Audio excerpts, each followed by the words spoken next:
Hello everyone, and I know I usually don't do a video on Tuesday mornings. However, I just received a phone call from a doctor's office. I've been waiting to get in to see this doctor. I've been on his wait list, and of course, what time do they have me scheduled for? 2:35, exactly in the middle of our class today. So what I'm going to do instead is, instead of us going to class, I'm going to have us have a video instead. And I'm also going to encourage you, not require, by the way, just encourage you during, I think it's noon to 4 in the PSU.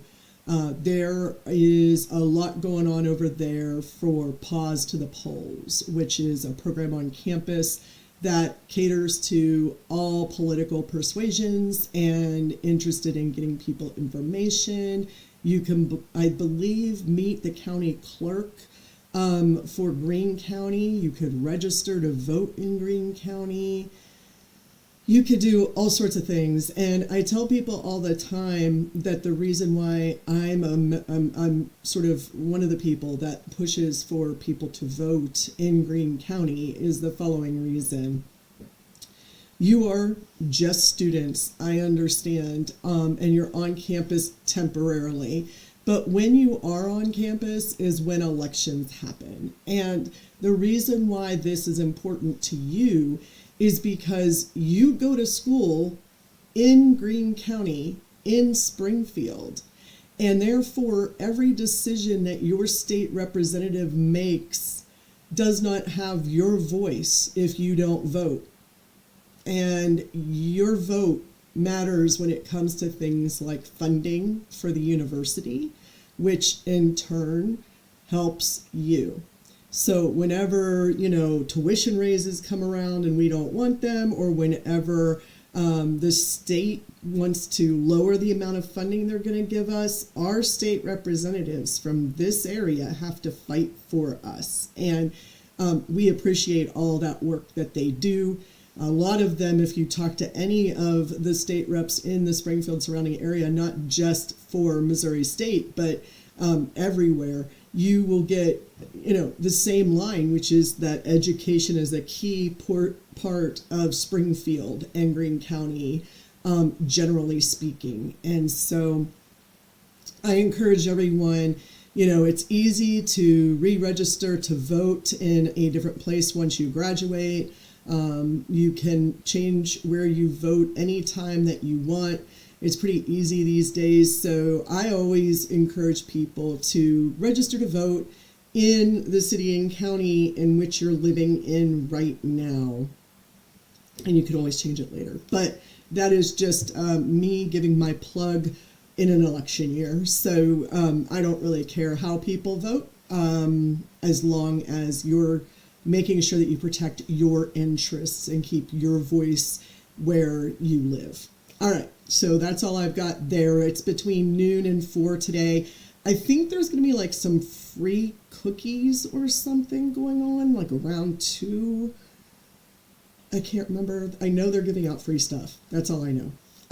So you may want to check that out. And seeing as our class is in Sisliff 117 and the PSU is literally right across the walkway there, it should be easy if you'd like to spend some time doing that. The rest of your time that you would dedicate to this class, normally I want you to listen to the following lecture, because today I'm introducing us to a sort of complex time period in rhetorical history. This is where we move into the modern, is the way that they phrase it. And when we talk about modernity, what are we talking about? It used to mean, in our time period right now, it used to mean nowadays, I think is how your book put it. It used to mean when we were referring to the time period in which you lived. That is not the case in academics, just so you know that. The modern period lasts from about the late 1700s into the late 19th 1900s. I'm sorry, did I just say late 1900s? That's completely wrong. The late 17th century to the late 19th century, which would be the 1600s to the 1800s. My apologies for that. So most of us don't think about that time period as being modern. That's just not, but that is when what they called modernist thinking started. What do we mean by modernist thinking? Well, you know that generally there is this tension between rhetoric, reason, and the aesthetic during the Renaissances. And this is where that really starts to play out. It plays out in education. It plays out in philosophical works. It plays out in religious works. It plays out in social contract law and works. So we start to see a lot of changes occur here. Now, I'll be honest with you, your book does an incredible job of breaking down every single piece of this and putting it into a chronological order for you, and that is fantastic. That means you should read it, though. And one of the reasons why I am going to go ahead and record this for you is not to reiterate what's in the book, but to highlight the things that are going to be incredibly important for us over the course of the next couple of months. So that book, the book gives you a great timeline. I encourage you to read that timeline. And then I also encourage you to sort of pay attention to, special attention to some of the things that I'm about to bring up. So when we leave Ramus, he is still really in the medieval period, although we're coming out of the Dark Ages and into the Renaissances when we have Ramus come along. And one of the things that's kind of keeping Ramus there in the darker ages, if we will, is his reliance on the church, gifts from God, and that this is what God intended. As we move into the Enlightenment, we start to learn that we don't have to get everything verified by or coming from, originating with the church. We start to learn that human beings are able to observe things, that we're able to use our senses to experience them, that we are able to determine for ourselves the way certain things feel or look, and therefore what we should or should not know or learn, accept as truth, debate, and so on. So again, that idea of humanism, that idea of the humanist coming in to say, hey, humans have a say in this too, that we don't just rely on the books that somebody says come from the word of God in this case, okay?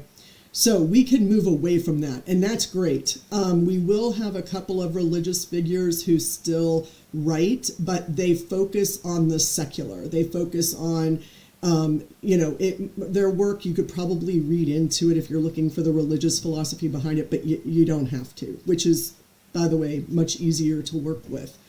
So some of the people that we're going to come upon will be sort of, generally speaking, very different.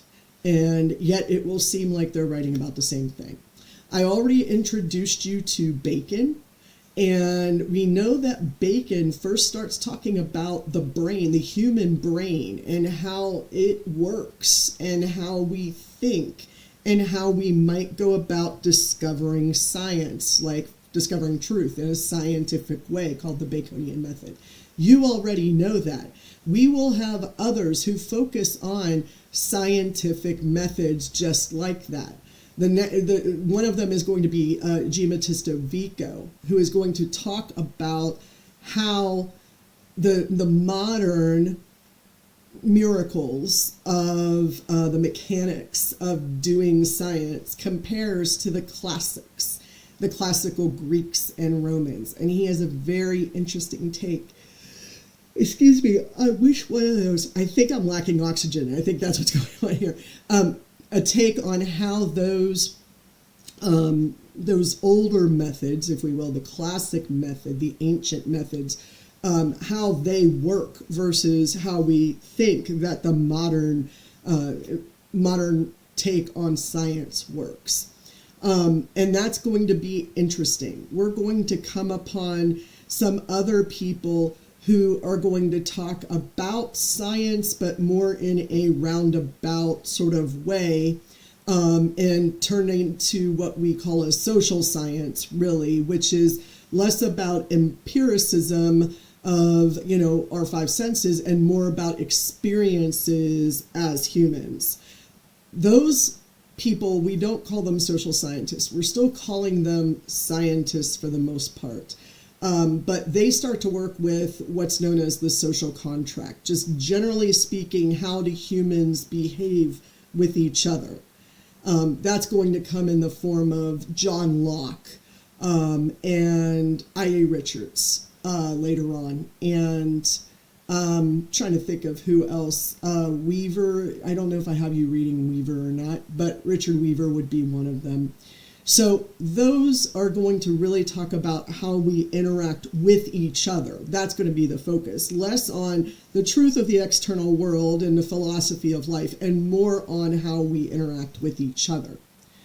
A third set is going to focus 100% on the aesthetic, how pretty things can be. I know I mentioned this in my classroom before. I don't know if I put it on the recording for those of you online, but we move into part of time called the elocutionary movement. The elocutionary movement is born out of a French movement called the Belles. That's B-E-L-L-E, separate word, L-E-T-T-R-E-S. And the Belles are really about how words are beautiful and how they're constructed. And that works in a couple of different ways.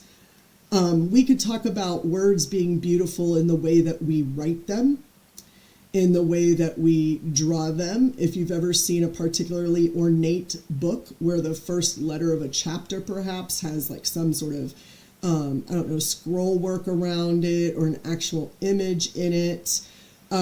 So we're talking about that, but more importantly, we're talking about how to use language beautifully as an art. And so we get into this is a big word, belletristic movement. That comes from the Belles. The belletristic movement, B-E-L-E-T-R-I-S-T-I-C,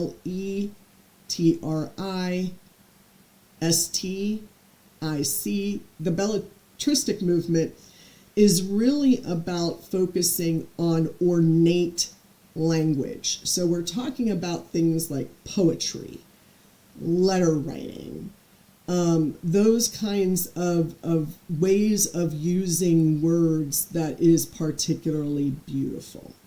Okay? So we've got all three of those lines of thought going through the next several, honestly, weeks of theorists that we're going to be talking about. And that doesn't mean that like at the end of the 18th century or 19th century that all of a sudden we get away from that.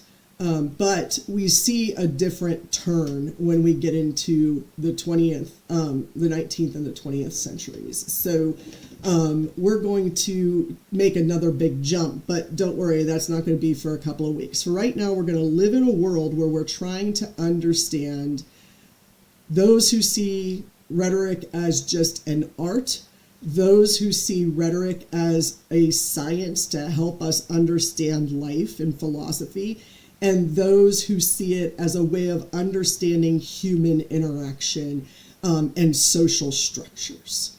Okay, that is the very general overview of what you're reading. I do want you to read to get the specifics of that timeline because it will help you as we go through the next couple of theorists and putting it into that timeline that might be in your brain of how we're moving from the classical Greeks all the way through to where we are now, which is entering the modern. Okay? So if you have any questions about that, let me know.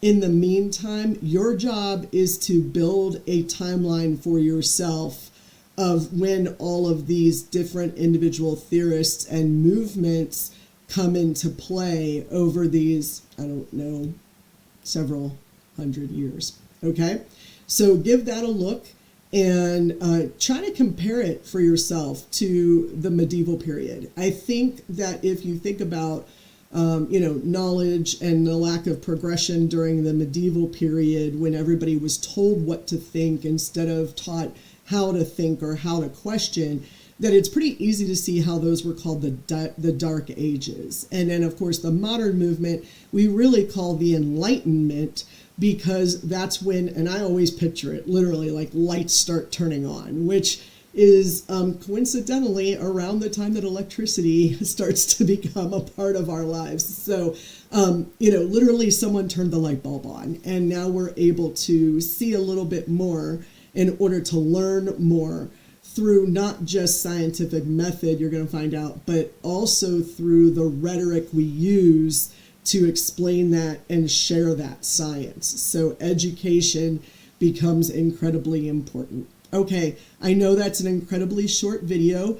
I was going to have a very short class today after I got the message from my doctor. You keep reading, and I will be giving you another lecture on Thursday where we're going to get into some of the actual people involved in modernity, and we'll spend some time there. Okay, everybody, I will talk to you soon. I will see you on the other side. If you can get to campus and you can go to the PSU between noon and 4, please do. Just to, if nothing else, just check it out. And I will see you all on Thursday.